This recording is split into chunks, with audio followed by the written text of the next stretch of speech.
जय श्री कृष्ण, जय श्री राधे। आज मैं आपको वैशाख कृष्ण पक्ष चौथ व्रत की कथा सुनाऊंगी। चौथ व्रत वैशाख की बड़ी चौथ है।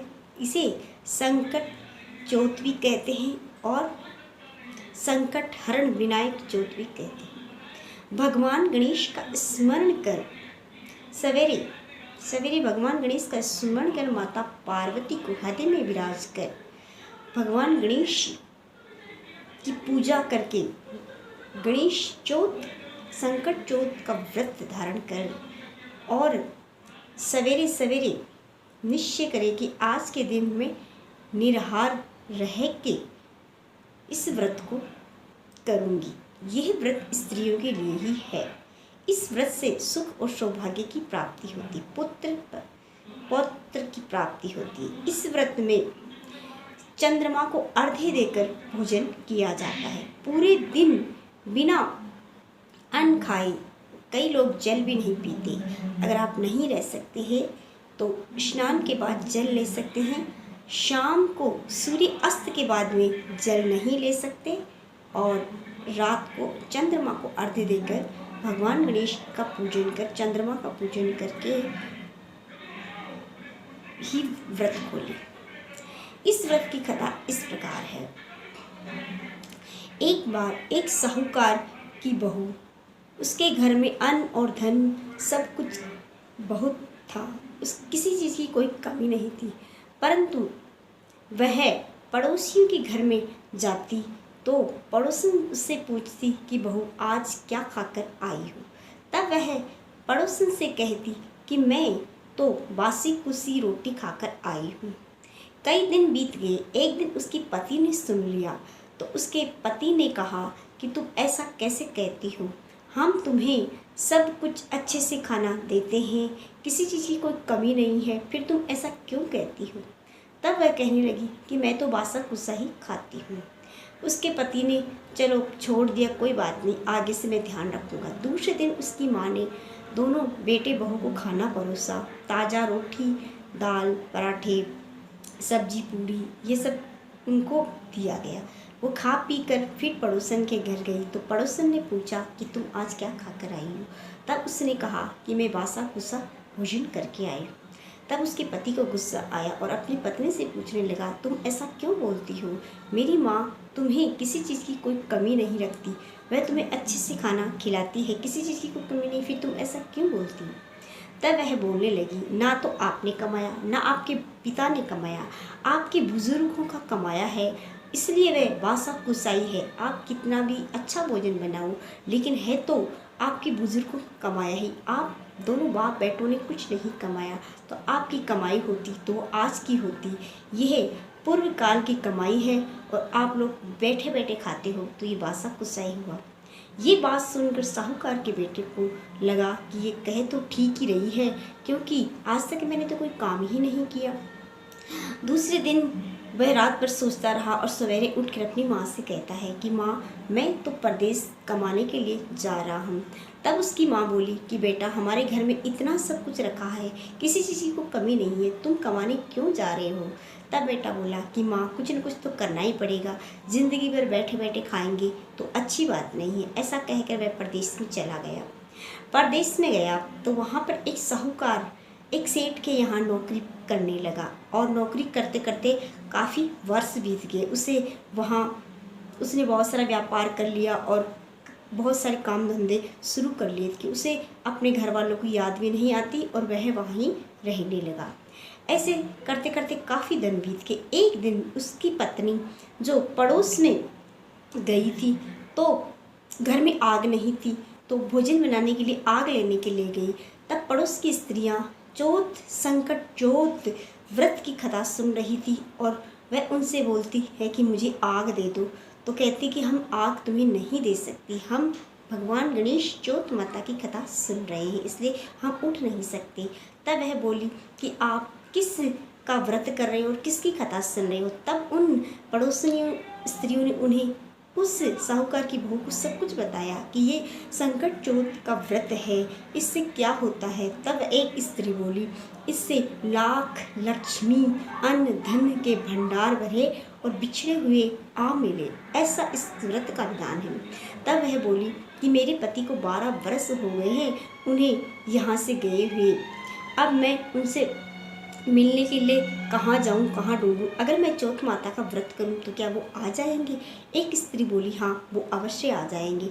वह घर गई और जाकर उसने चौथ माता की पूजा की तैयारी की। उसने नहा धो के भगवान सूर्य को जल प्रदान किया और उसने भोजन नहीं किया, जल भी नहीं पिया और कहने लगी कि हे चौथ माता, अगर मेरे पति लौट कर आ जाए तो मैं आपका बड़ी धूमधाम से उद्यापन करूँगी।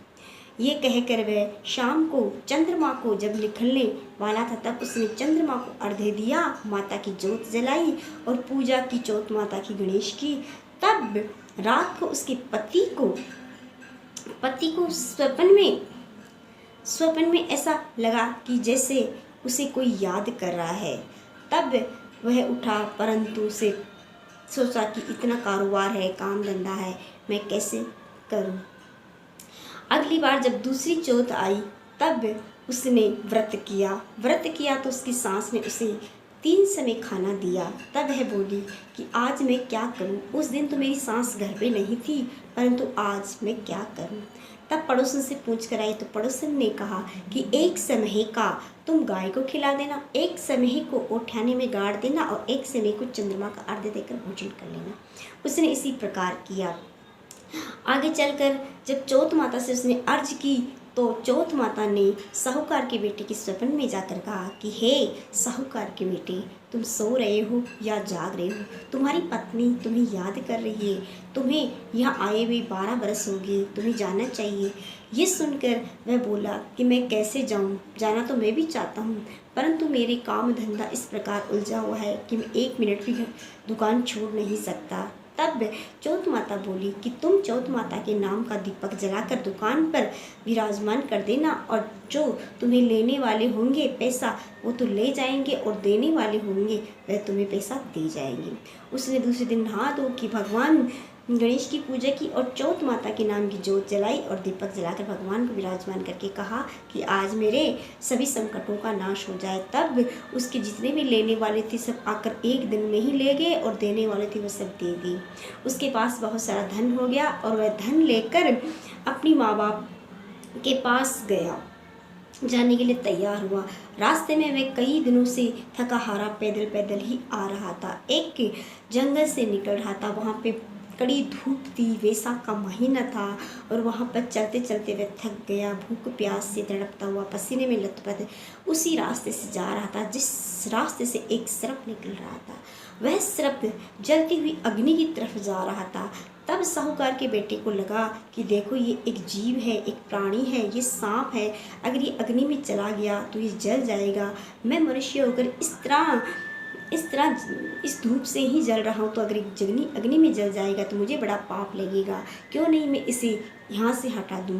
तब उसने उस सांप को सुस्कार दिया और सांप को बड़ा क्रोध आया और वह बोला कि तुमने मुझे सुस्कारा है, मैं मरने के लिए जा रहा था, मेरी वर्ष हजार वर्ष की आयु पूरी हो गई, अब मैं अपनी इस योनि से मुक्ति के लिए जा रहा था और तुमने मुझे सुस्कार दिया, अब मैं नहीं जा सकता, अब मैं तुझे डसूंगा। तब साहूकार का बेटा बोला कि मैं अपने माता पिता से मिल लूँ, अपनी पत्नी से मिलूँ, मैं कई वर्षों से आया हूँ, एक बार उन्हें मिलूँ। सांप बोला कि नहीं, मैं तुझ पर विश्वास नहीं करता, क्योंकि तुम तो जाकर अपनी पत्नी के साथ सो जाओगे, मैं तुम्हें कहाँ ढूंढता फिरूँगा। तब साहूकार का बेटा बोला, मैं तुम्हें वचन देता हूँ, अगर वचन तोड़ूँ तो मैं धोबी की कुंड में जाकर पड़ूँ। मैं अपनी पत्नी के साथ जब खटिया पर सो रहा हूँगा तब मैं अपनी पत्नी की चोटी खटिया से नीचे लटका दूँगा, तो उससे चढ़कर आ जाना और मुझे डस लेना। तब सांप मान गया और बोला ठीक है, तुम जाकर अपने माता पिता अपनी पत्नी से मिल लो, मैं रात की 12 बजे आऊँगा और तुम्हें डस लूँगा।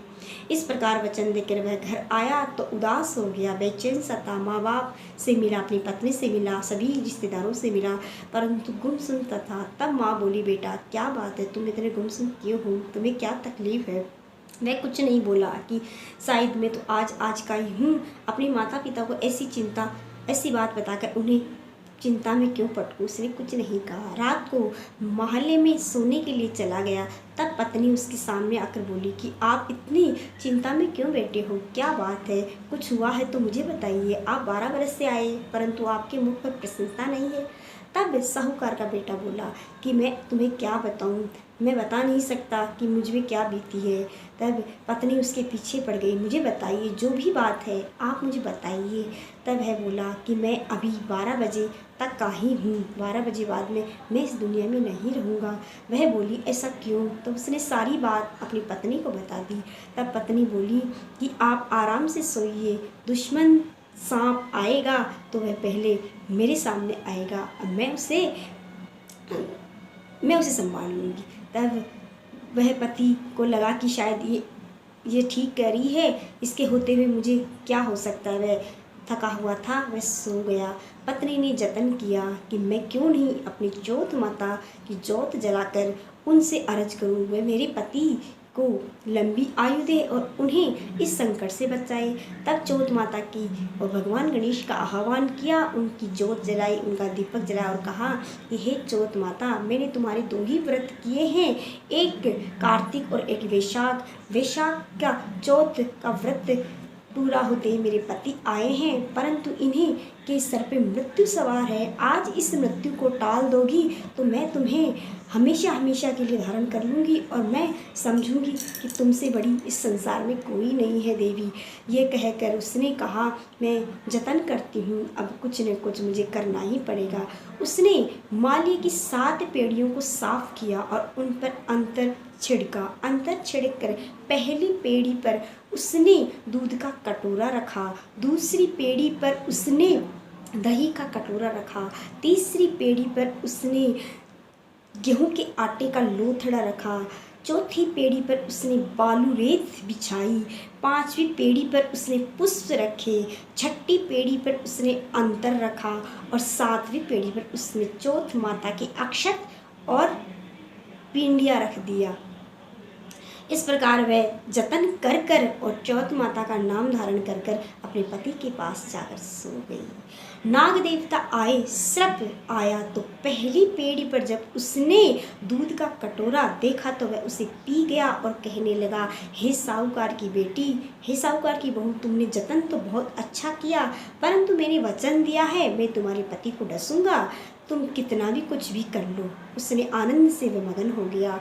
दूसरी पेड़ी पर चढ़ा तो दही का कटोरा पीकर मस्त मगन होकर बोला, हे साहूकार की बहू, तुमने जतन तो बहुत किया, परंतु मैंने वचन दिया है मैं तुम्हारे पति को अवश्य डसूंगा। तीसरी पेड़ी पर गया तो वह गेहूं का लोथड़ा देखकर उसे खा पी कर मस्त हो गया, परंतु कहने लगा, हे साहूकार की बहू, तुमने जतन बहुत किया, परंतु मैंने वचन दिया है इसलिए मैं उसे डसूंगा, अवश्य डसूंगा। उसने मेरी जूनी रोकी है। चौथी पेड़ी पर गया तो पुष्पों की खुशबू लेकर वह मस्त मगन हो गया और कुछ देर के लिए फूलों में लोट पर्यटक करता करता वह भूल गया कि मुझे क्या करना है। कुछ देर बाद उसे लगा कि हे साहूकार की बहू, तूने भुलाने की तो बहुत कोशिश की, तुमने प्रसन्न तो बहुत किया, मैं तुझ पर प्रसन्न हूँ, चाहे कोई और वर मांग ले, परंतु मैं तेरे पति को डसूंगा। इस प्रकार वह 6ठी पेड़ी पर गया तो वहाँ पर अंतर रखा था। अंतर की खुशबू उसने ऐसे ली कि वह तो क्षण भर के लिए जैसे बेहाल हो गया और वह जैसे स्वर्ग में पहुँच गया, उसे मोक्ष मिल गया। इस प्रकार उसे लगा और वह भूल गया। उसे लगा कि मैं उसके पति को छोड़ दूँ, परंतु कुछ देर बाद उसे होश आया, क्योंकि वह सर्प योनि से था। सर्प की जाति में अगर कुछ करना है तो वह सब कुछ भूल जाता है, उसे डसना होता है तो डसीता है। तब आगे चढ़ा बोला कि साहूकार की बहू, तूने जतन बहुत किया, परंतु आज तेरे पति का अंत है, चाहे तू जितना जतन कर, मैं तेरे पति को अवश्य डसूंगा। 7वीं पेड़ी पर गया तो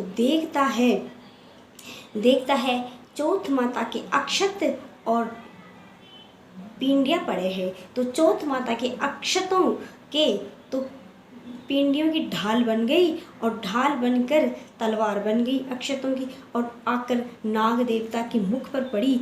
उसकी ठोडी गिरकर साहूकार के बेटे की जूती में चली गई और उसके शरीर के टुकड़े टुकड़े हो गए।